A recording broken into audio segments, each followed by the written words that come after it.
And your friend of yours that you were talking about earlier, the comedian who got arrested yesterday, a listener of ours, Bill Dodson, shout out, sent me an article, this exact article you're talking about, like 2 hours before we recorded this. And he goes, whoa, you should see this. I went, yo, we have an Indian comedian on today. We'll talk about it. And you know the guy, and he's the comedian that got arrested is Muslim, correct? He's Muslim. His name is Munawar Farooqi. He was arrested on the 1st of January at a show in a city called Indore, along with 4 other people who were part of the show. One of them who was just a friend who was visiting him. He had nothing to do with the show. He was just like, it's like, you, Tono, you have a gig. I'm your friend. I just came to the green room to say, hey man, how's it going? Yeah. And before you know it, there are people, there's a mob outside, and all 4 of us get hauled into the police station. I'm a groupie. I'm not even a comedian. A fan. Yeah. So he's been in prison for 26 days now and the charges that have been framed against him are bailable. So he should have been out on bail within the first attempt. So we have the Sessions Court, we have the High Court, and the Supreme Court. So you can have 3 levels of appeals.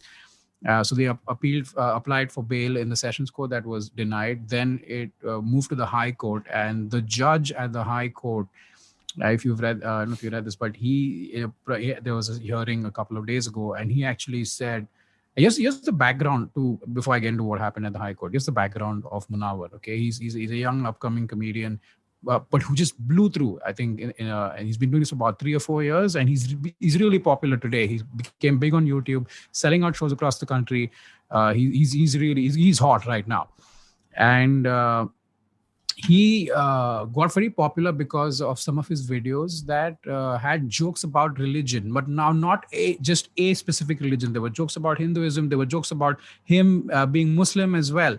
But as is the case with a lot of the right wingers in this country, they cherry pick their outrage. So they kind of took offense to, why is he making fun of Hindu gods? And that also then feeds into hey, remember as the government told us that we are in danger? Look at the danger, jokes, very dangerous. So so people started getting pissed off because of that. Now, there is a law in India that safeguards religious sentiments. So wherein if a person shows malicious intent towards, inciting riots or violence towards a specific religious community, they can be hauled into prison.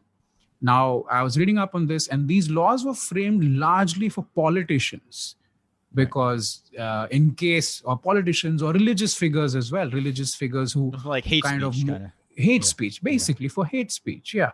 This outrage back in the day was largely within the fringe, and people would complain, but you wouldn't get into trouble. But now the outrage has become very mainstream. The mobs have become mainstream. The mobs enjoy the support of the police, the support of the news media, and by the looks of things, the support of the courts as well. So Munawar did not even perform. He was accosted by a minister's son from the ruling party, who accused him of trying to sow, communal disharmony, which is weird because I've never heard of anybody laughing at a joke and then going out there and killing somebody. It's just, these are people who are willingly paid to watch him, and he's good at what he does. So the police arrested him on the basis of what this guy said.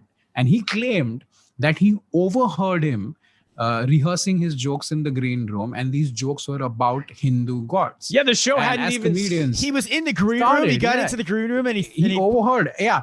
And as comedians, tell me this: when the fuck have we ever rehearsed our jokes out loud? Never. At the most, never. That never happened. I'm not going to name him, but I do remember one guy doing that 5 years ago at our club in Shanghai, and I didn't know him well enough to make fun of him. But if I would have known him better, I was like, in my head, I was like, what are you doing? I've literally only seen it once. Yeah. He was going over the words, but we never do that. Your bits. You have at the most at an open mic, maybe if you're just trying out for the first or second time. This guy's a seasoned comedian. He doesn't need to do that. It's all up here. You just have to remember your set list. In your head. Anyway, so that's on the basis of that. People in the green room, though. He wasn't even in the green room. And on the basis... He wasn't in there. He claimed to overhear him.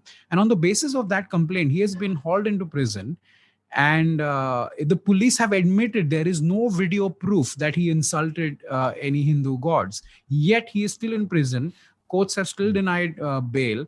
And the High Court, the judge of the High Court who had the hearing a couple of days ago, said that such people should not be spared. Keep in mind, this is a hearing. This is a bail hearing. There's no trial. Trial has not commenced. No evidence has been presented. But it looks like the judge has already passed, has already made a judgment call to say sort of this guy is guilty, which is so weird. So he reserved the bail order, which basically means that he's going to go think about it. And there's another hearing tomorrow to say if which will tell us if he gets bail or not. And ironically, tomorrow is his birthday. Tomorrow's Munawwar's birthday. So I really, really hope he gets a bail. But it looks unlikely from what we last heard. And then there'll have to be another appeal in the Supreme Court. And maybe, hopefully by then, there is outrage brewing in the country right now. A lot of people are talking about this. And this is like this. He's not committed a crime.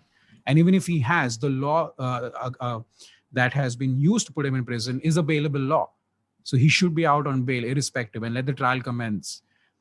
So it's what's happening now. And are the rest of you all now worried? Like the comedy community? This could happen to anybody. You guys should start protesting. Because he's Muslim.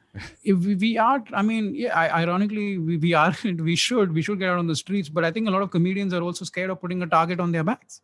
Yeah. Because if you are seeing in support, they'll come after. What if they come after me next or the other? I mean, to be fair, I mean, comedians don't wield that kind of power, do they? I mean, we make people laugh. We're not the kind who incite a mob or be part of anything that's violent. We just want to make people laugh. And do a show from the Red Fort.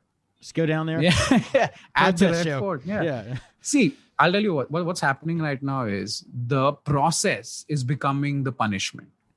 So what is happening is the police or the government or anybody who wants to trouble you is using the system and the many loopholes within the system to just send out a message to keep everybody else in line. He will get bail. There's no doubt about it. He will get bail, but maybe after a month and a half. So what's going to happen? Because the trial itself will take years. So they don't care about this case going to trial. It's about how can we make him suffer today. Right. And what message will that send out to all the other artists out there who are being very vocal about things that we don't want them to talk about? To scare the next guy. They need to get. Yeah. So what I'm basically saying is you guys should come to India for a tour. Let's end up in jail with him. They should. What they live should from an Indian jail would be great for our Patreon. That'd be a good one.